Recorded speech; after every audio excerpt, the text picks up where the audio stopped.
देहरादून की police line में उत्तराखंड के स्थापना दिवस को लेकर एक जश्न मनाया गया। यहाँ पर राज्यपाल और मुख्यमंत्री दोनों मौजूद थे और ये इस समय जश्न समापन की ओर है। और आप देख सकते हैं किस तरह से एटीएस की टुकड़ियाँ यहाँ खड़ी हुई हैं और लोग जश्न मनाने के बाद, स्थापना दिवस की खुशियाँ मनाने के बाद किस तरह से यहाँ से फील्ड से बाहर निकलने का प्रयास कर रहे हैं। सब अपने अपने द्वार से जा रहे हैं। सारी पुलिस, सारी फोर्सेज, डॉग स्क्वाड, ये सब तमाम लोग जा रहे हैं।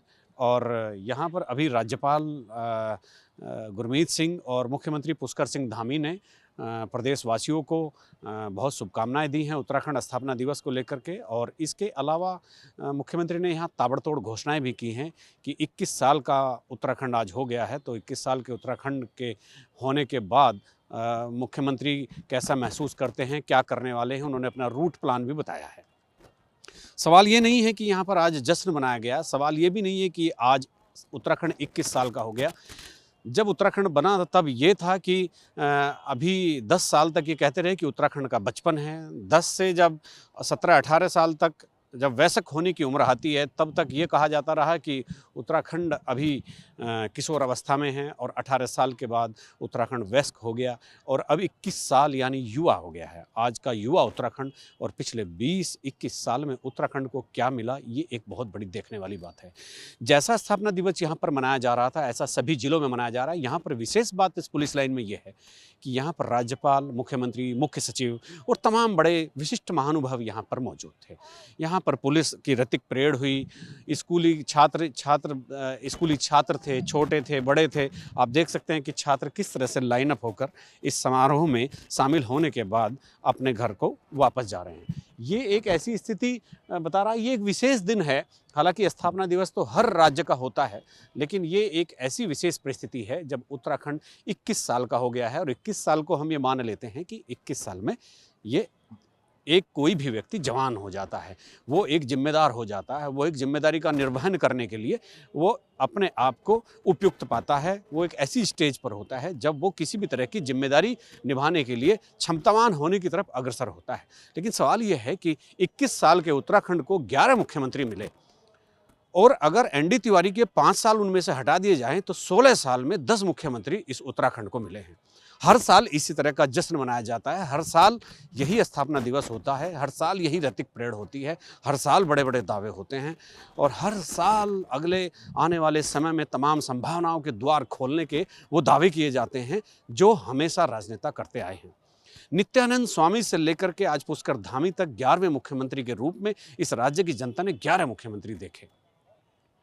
और यही नहीं, बीच बीच में इतनी राजनीतिक अस्थिरता देखी कि उत्तराखंड में कुछ लोगों का तो ये भी मानना होने लगा था, उनकी मंशा ये भी बन गई थी, उनकी भावना ये भी बन गई थी कि क्या उत्तराखंड राज्य बनाकर कोई गलती तो नहीं की।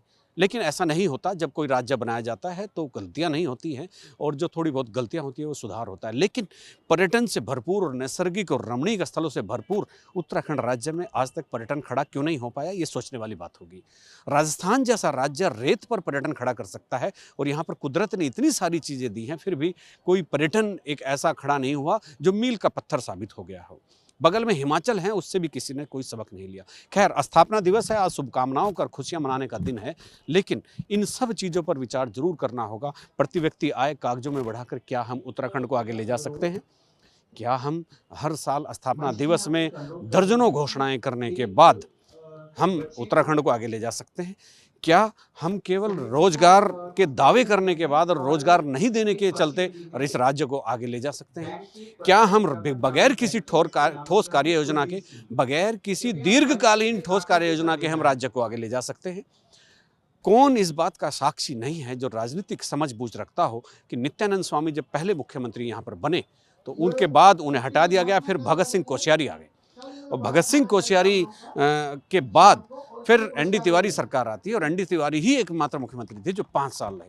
उसके बाद फिर खंडूड़ी मुख्यमंत्री बनते हैं, उन्हें हटाया जाता है, निशंक बनते हैं, निशंक को हटाया जाता है, फिर खंडूड़ी बनते हैं, फिर बहुगुणा की सरकार आती है, फिर हरीश रावत बनते हैं, फिर भाजपा सरकार आती है, त्रिवेंद्र रावत, तीरथ रावत, पुष्कर धामी। आखिर ये सिलसिला जो राजनीतिक अस्थिरता का इस राज्य में है, ये कब रुकेगा और ये क्यों नहीं रुक जाना चाहिए, क्यों ये सिलसिला बरकरार है, ये इसमें यहाँ के राजनेताओं की जवाबदेही भी बहुत बड़ी और बहुत तरीके से एक साबित करनी होगी, एक जवाबदेही तय करनी होगी, एक जिम्मेदारी तय करनी होगी कि ऐसा उत्तराखंड के साथ क्यों हो रहा है। और ये उत्तराखंड इतना खूबसूरत, जिसको हम देवभूमि कहते हैं, जहाँ 4 धाम हैं, बीच बीच में इतनी सारी चीज़ें आई। आज हम अगर लेकर आए हैं तो जिस दिन से राज्य बना था उस दिन 1/3 हिस्सा पेंशन और तनख्वाह पर खर्च होता था। आज 3/4 पूरे बजट का 3/4 हिस्सा पेंशन और नौकरी पर और ऑफिस के खर्चों पर खर्च होता है। पिरामिड उल्टा हो गया है, खर्च ऊपर से चलता है, ऊपर खर्च बढ़ गया है। विकास कार्यों के लिए 1/4 बजट रह गया है, जब विकास कार्यों के लिए खर्च करना है 3/4 बजट केवल पेंशन और तनख्वाह में जा रहा है। जिस दिन हम अलग राज्य बने उस दिन मात्र 2000 करोड़ रुपए का कर्ज था, आज 88,000 करोड़ रुपए का कर्ज उत्तराखंड के ऊपर है। तो ये बहुत सारे विश्लेषण के विषय हैं और मुझे लगता है कि जो मौजूदा सरकार है वो इन सब चीज़ों के से गाफिल नहीं होगी, उसको सब पता होगा कि यहाँ क्या किया जाना है और आगे क्या ठोस योजना बननी है।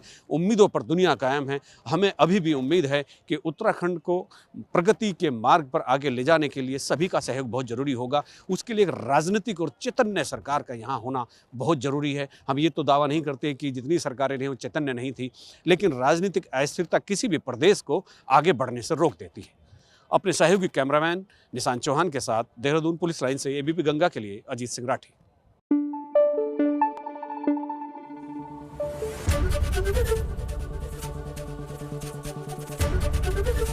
एबीपी गंगा, खबर आपकी, जुबान आपकी।